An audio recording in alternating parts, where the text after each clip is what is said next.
How to see who follows you on Threads. So all you have to do is to go here directly to your Threads application and it will lead you to your homepage, right?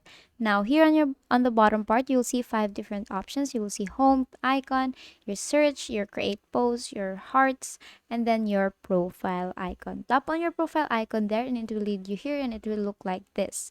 Now on the under your username, you'll see numbers of followers there, right? So tap on your numbers of followers here, and as you can see, you will see 3 options. There are 3 sections such as followers, following, and pending. So since you want to see who follows you on Threads, then what you can do is to just make sure to put it on your followers here, and here you'll see all your followers or those who follows you. Now you can actually check also your pending here for those people who wants to follow you, and basically that is how you see who follows you on Threads. And that is all for today. If this video helped you, please give us some thumbs up and subscribe to YouTube channel for more tutorials. Thank you for watching.